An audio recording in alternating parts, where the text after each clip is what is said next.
Alonso is going to Aston Martin. Oh my goodness.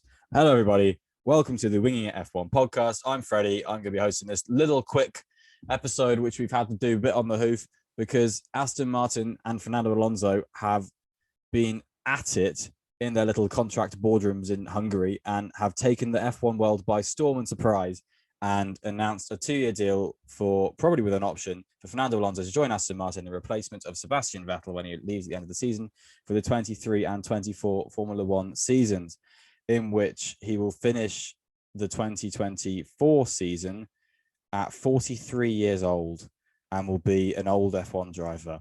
I'm joined by Adam Dickinson and Nigel Chu to give a pretty immediate reaction after a day of reaction moments. Day of hard work at work. Yeah, that one. For all of us have been pretty busy today, but we've been completely engrossed by this. So, Adam, how are you? Are you good? I'm good. I quite enjoy the notion that he's not an old F1 driver now, age 41. But yes, I'm good.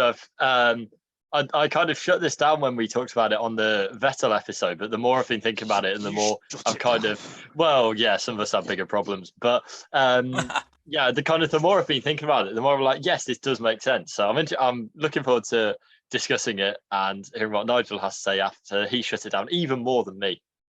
Red-faced Nigel, how are you? Yeah, good, mate. Nothing's happened since I last saw you, which was at the Formula E, which was very exciting. Yeah, it was yesterday. So, that was yesterday. Formula E was very good, yeah. Yeah, very good. Yeah. Anyway. But what was better was Aston Martin's shrewd movements to secure one of their closest rivals sort of the past few years as a team, not necessarily based on the points standings this year. But Fernando Alonso is moving from what is currently the 4th best team in F1 to the 9th best team. I think the last time he did that was 2014 when he moved to McLaren because Ferrari were they were 4th in 2014, and then were they 9th in 2015 when he started there? Who knows? We could know, but we're not going to check it. Basically, what I think is amazing about this is that Aston Martin found out on Wednesday, the higher-ups, that Vettel was leaving. They put it all out there on Thursday. They made a huge song and dance about it, basically in a way saying, hey, free drivers, give us a ring.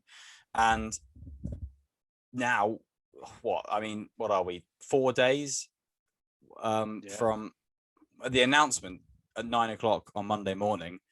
Really quick turnaround to get a contract done and dusted with a 2-time world champion. And I think that's very impressive from Aston Martin. Yeah, I agree. I think it kind of feels like a no-brainer, and I think that was always the case from Aston Martin. Is they brought in Seb as their big name, second biggest name in F1 over the 2010s, and then that experiment didn't work, or he's decided to call it quits, and immediately they're on to the next one. I don't know whether they had this lined up already or what happening. I know Lawrence Stroll and Fernando are reportedly kind of close and keeping contact, as a rival team owner and drivers as much as they can do. But yeah, it seemed like a no-brainer for Aston Martin, kind of continuing the strategy of having a big name driver in the car and in the team alongside Lance Stroll. Yeah, Adam's really come on board to this. Nigel, what do you think? I'm still shocked. That's just for Aston Martin. It absolutely makes sense because they got the best driver possible that they could have got. But I don't understand why Alonso will go there. That's what's still confusing for me. It's just money. One last massive paycheck for money because he's not. I'll be even more stunned if Aston Martin are challenging for podiums and wins.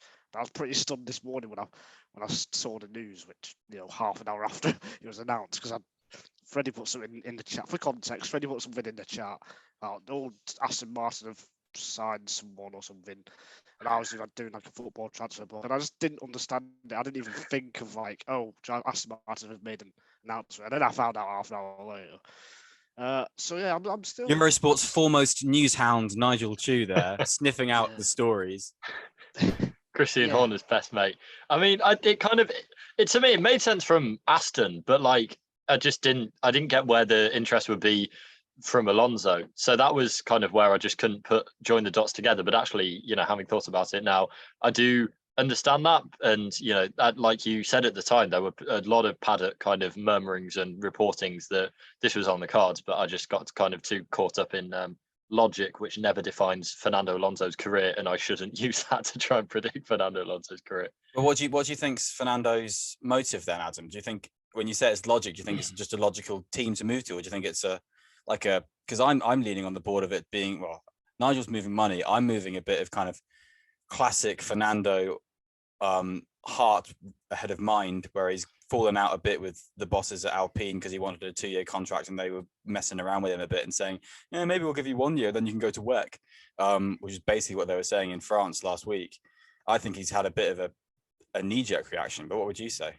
Yeah, I think it's a few things. I think, like you say, I just don't think he was happy with what Alpine were offering, and he sees the initiative. And as Malcolm Tucker says in the thick of it, then life is just a succession of 5 minutes. That's one of the few best quote you could have used. Yeah, few swearless quotes of the program. But yeah, I think he's just seen the writing on the wall where he, I guess, didn't know whether he'd be able to kind of get signed up for 2 years with Alpine, saw Aston come up and thought, yeah, that's me. I also think maybe he knows what he's got at Renault, and you know, he doesn't see that they're going to be in a position to fight for podiums and wins anytime soon. And you know, I think part of him might be thinking, well, you know, better the devil you don't know, go to Aston, see if they can. They've got investment. They've been bringing engineers across, a couple from Red Bull, and they're building their new factory and new wind tunnel. So I think maybe he's seeing some of that and thinking, well, you know, there's potential there, and I don't think there is a potential at Alpine. So he's, you know, maybe using that to justify in his mind that, you know, it could be a competitive decision. So yeah. So if we're going to sort of bullet point what Aston can offer, we'd say sort of a definite 2-year deal, definite commitment to Fernando Alonso. They've got he'll smash Stroll. Go my bike. Sorry, my bike. He'll smash Stroll as well. So he'll smash Stroll. Clear favorite driver. You've got which is interesting, such a nepotism inspired project. You've got a whole new sort of development of that team, a sort of drive for the future that's so obvious and so modern, and it's going to be sort of a new MTC kind of style of a factory.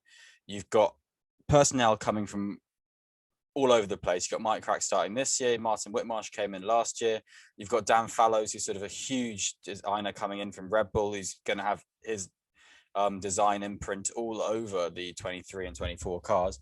That is a lot that they can offer, to be fair. And you look at Alpine, you think, Enstone, bit of an outdated factory, and at the whim of really the Renault board, which has always been famously quite fickle with Formula One and the money they throw in. So do we look at that and think very good move, or do we think it should have been a pure move based on current competition? It's a move. I don't know if it's good or bad. It's just it's sideways for me. I think, I don't know. Yeah, for me, there's more potential in Alpine, so that's why I was a bit more surprised. For me, Aston Martin are not going to be near the front. I can see Alpine challenging more over the next 3 years, and that's not just because they're closer now. I think they've got the right people there, and I don't back Aston Martin under Lawrence Stroll at least to get towards the front. So yeah, that's me.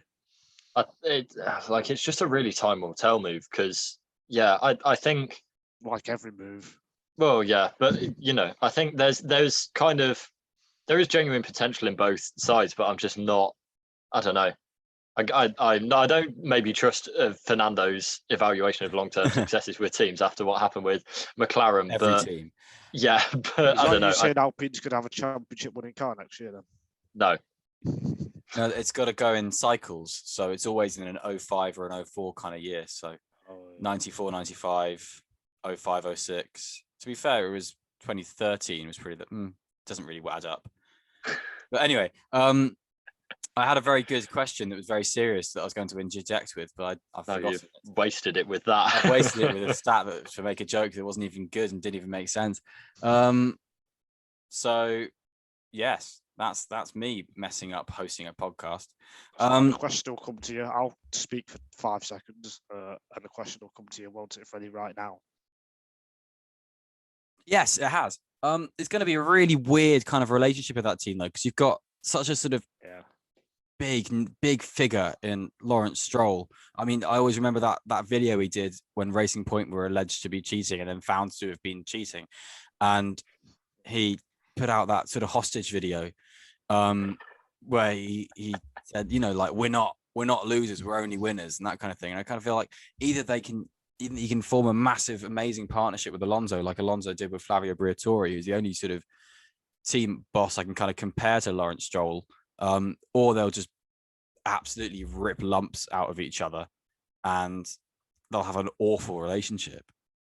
Yeah, I mean that's the, as you were saying it, that was the comparison I was thinking of with Briatore, obviously hugely successful with. I think I feel like it will just depend so much on kind of where the car is, especially, I don't know, kind of midway through the first season, he'll want to see progress. And if they're where they are now, because let's face it, they've gone backwards ever since Aston Martin took over the team from where they were in their last season with Racing Point. They've gone backwards and haven't really, their best kind of technological innovations have been stolen from other teams. So it's not, I just don't.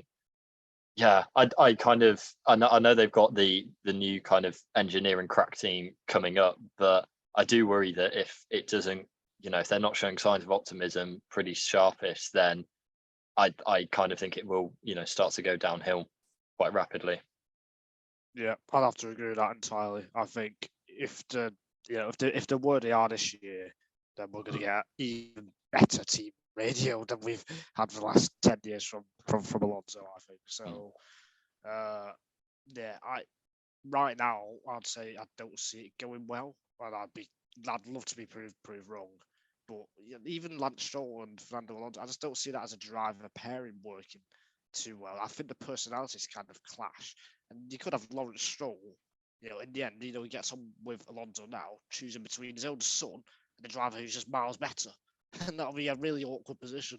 So I don't know. I don't see it working out personally.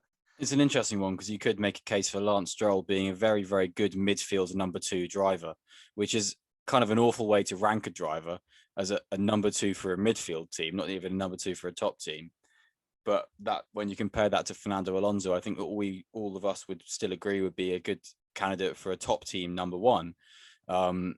Is going to be interesting to see. I mean, you've got a top 5 driver versus a bottom 5 driver, so and we know how that goes. One's just going to be miles better, and then with Lawrence Stroll. Oh yeah, you mean Alonso's the top? Okay.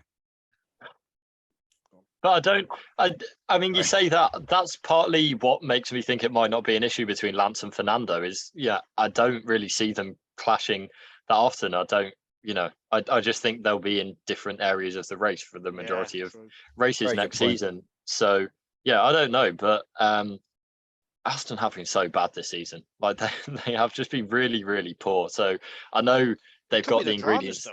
They don't have exactly the best lineup. Now we're finally going to see. We'll get a Stroll benchmark. We'll get an Aston benchmark and that kind of thing, because Vettel hasn't really been a reliable driver since 2020. And granted, he's had some very accomplished moments, but I mean, you look at the last 2 races, him and Stroll have both finished kind of nose to tail 10th and 11th, opposite ways round.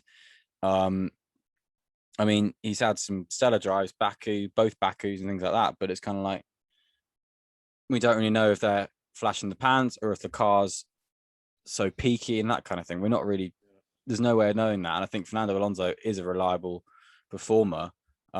It's just if his bad luck continues, because, never in his life has he ever had so much luck as the last race always. But anyway, but I think obviously with Fernando Alonso leaving Alpine, that means that the Alpine seat is technically available. Obviously, Oscar Piastri is the favourite for that seat as the Alpine junior. Alpine have invested heavily into him and have been very open that they wanted him in that seat for when Fernando was kind of gone. Not even kind of gone, just gone. But the sort of plan really, which is coming very obvious now, is that they wanted him there for 2024 and wanted Piastri to have a kind of placement year, if you will, for a bedding in period, in the way that Leclerc would have had with Alfa Romeo, in the way that Russell's had with Williams, that kind of thing. So then they can then take their prize driver a bit later. Obviously, though, that was playing on the assumption that they would have Alonso and Ocon for 2023. which it seems to be something that is transpired that's been quite common in the Alpine kind of negotiations camp, which is a little bit of confidence, a little bit of misplaced arrogance, you could say, about it. And now they're in a position where surely Oscar Piastri should be being announced for that seat as we speak. I mean, I think my imagination, or what I imagine, is that the Piastri plan came more from him as a junior driver, and they probably didn't expect him to win 3 back-to-back titles. So I think that plan of having him bed in for a year next year and then come to Alpine, I think that was more based off where they thought he'd be, and being F2 champion this year or next year, than being in 2021 and then kind of being frozen out of the feeder series. So I don't know. I don't think it will be that much of an issue. I think it was just kind of the circumstances where they had Alonso and they wanted to get the last great season out of Alonso, and obviously got Ocon there on a longer term contract. So I think you can't. I think it might just be a case of not being able to get the whole contract sorted in 9 hours as we're recording this. So, and like we said, they may be taken a bit by surprise by the Alonso announcement. So I think contracts can take a bit longer than this to kind of draw up. So I don't see it really being an issue. I think Oscar Piastri will be announced, but it's just when that is. I don't think it will be an issue if it's not within the next day or so even. Yeah, I'd agree. I think we'll hear something during the summer break. It's the only choice they've got. They can't, build all this and then not put him in the seat when there's a seat there now. So I think Piastri will get a seat. It's just, for me, it's a much weaker lineup. You got Ocon, who's been outperformed by Alonso, and then you got a rookie who, yes, he could be the next best thing. But there's going to be mistakes. He might not be on the pace as we expect. So for me, they've now got a significantly weaker lineup for me. The one thing I would say to that is, if you're going to pick a driver to be the next great driver after kind of Leclerc and Russell, someone who won those 3 championships back to back in an unprecedented fashion will be that person. So really, he is the best that Formula One feeder series have to offer right now in terms of putting someone forward to be that next champion. So obviously we'll wait and see how he performs, but I don't think you really could be asking for a better rookie to step into the seat, to be honest. That is absolutely, I think, I mean, obviously Piastri is the hottest property in feeder series in 2021 and 2022, obviously, because of what he's done and the way he's progressed so impressively from series to series. If you watched his Formula 3 and Formula 2 series as closely as like we would have done in Formula 3, he never really qualified very well, but his racecraft was amazing, and the way he drove the tires was phenomenal. And he took those skills to Formula 2 and learned to qualify well. He got like 5 or 6 poles in a row for feature races, I think, which is insane. And he took with him, he added that, and he just continually was adding strings to his bow. So that's what's also so impressive at Oscar Piastri, was he didn't just win the championship, he wiped the floor of Formula 2. It's still an unknown quantity though for me. It's a rookie. Yes. Oh, of course. Yeah. It's just a lot weaker. I think they've gone from, say, the 4th best lineup to possibly, if I was ranking it, and we don't know the lineups next year, but like 7th or 8th. I think I wouldn't judge him that harshly based on the evidence we've seen of people who've done the kind of double, if you will, in that it's only really been Leclerc and Russell, and they were lining up 1st and 3rd in the grid. Well, he's had a year out. He has had a year out. Great. Would that not make a difference? I don't know, but he's had a very extensive testing program with Alpine. But there was another point I was going to bring up, which is the kind of sort of the contract rumor consensus mill is a lot of words are just thrown together to kind of make something make sense, which is that we tend to kind of know things about contracts, so they kind of get leaked out and never unconfirmed and sort of willingly kind of just unceremoniously ticked, if that makes sense. And one that's kind of been doing the rounds a bit is one of Oscar Piastri's deal with Alpine, is that they couldn't get him an F1 seat by the end of July as a break clause. Then he would be able to be looking elsewhere.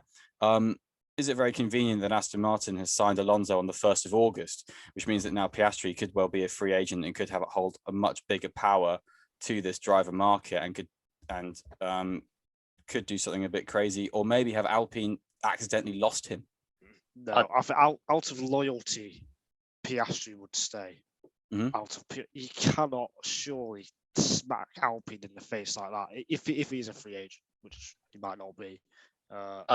I do love the theory. I really, really like it. It feels like it'd be a very Lawrence Stroll thing to do. I'm not saying I buy into it so much, but also, even if he is a free agent, I think, like Nigel was saying, where else is he going to go? Yeah. I think Alpine is the best option anyway. He's obviously got all the links there, and it's probably going to be the most competitive seat that opens up going into next season, or based off this season at least. So, yeah, Daniel Ricciardo seat. Who knows?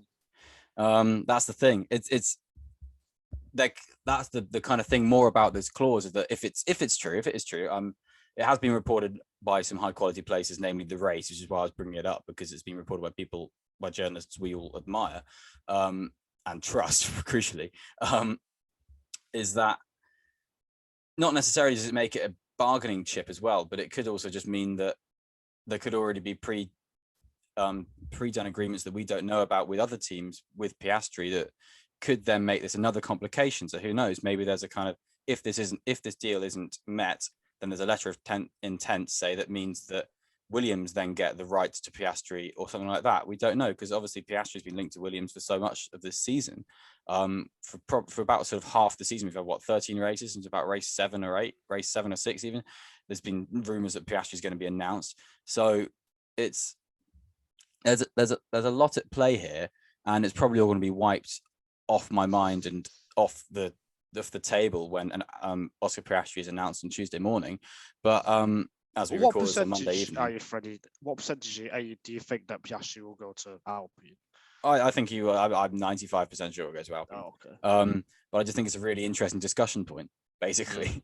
5% could come true. I mean, I think always kind of money can solve every problem. So for Alpine, I think that would be a route they can go down. But also, would you go to McLaren if the McLaren seat did open up with Daniel Ricciardo and there's no contracts being signed, but he's a free agent? Would you pick there or no? Alpine? No. Alpine. Yeah, I'd agree.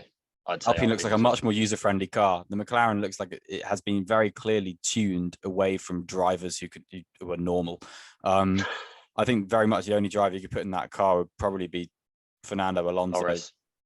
Well, yeah, Norris. I think you could put Alonso, Sainz, and Verstappen in that seat, really, and expect them to be able to perform pretty well. What, not Lewis Hamilton? Well, yeah, probably, yeah, Lewis Hamilton, but fair enough. But yeah, it's just kind of, it's got the impression to me that it's a really odd car. And yeah, if you're Piastri, you're looking at that and going, oh, I don't want to wipe away my chances of being very good at the start. I would rather go in with Alpine, a team that I know the functions of. I know the way a car works with this team, because that's the only F1 team I've learned to be with. You'd think you would go for that one.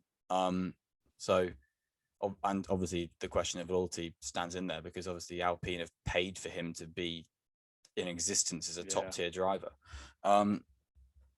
One final question I'm going to put to you, because I'm extending this a bit. If you were Alpine, would you regret signing Esteban Ocon until like 2029 or whatever they've done? And would you rather have a Fernando Alonso, Oscar Piastri lineup? Yeah, 100%. Yeah, 100%. Yeah, I agree. 2024, the end of 2024, I believe. But yeah, I'd say so. But at the same time, I think Ocon may be a bit easier for Piastri to step in alongside. But yeah, in terms of pure, well, yeah, but in terms of more pure driver lineup, then yes, I agree. Cool. So, give me one superlative to describe what you think of this move to round it out. Shocking. Fernando. Okay. I was going to say, you think Fernando is a superlative? That's high praise. It is. It is just so Fernando. It is, though. I was going to go shocking, but I think Fernando is probably what I would have been swayed to. But anyway, yeah.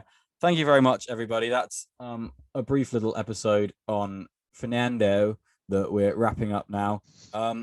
Obviously, everything we've discussed is going to be completely pointless by the afternoon after you listen to this, or probably just before you are listening to this, because that's the way recording podcasts works.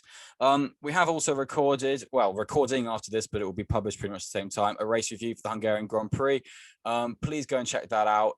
We're hopefully going to be very pleased with it, or we hate it. You never know when you record things in the wrong order. But anyway, have an amazing rest of your day, rest of your evening, whatever you're doing. And see you for the next one. Bye-bye.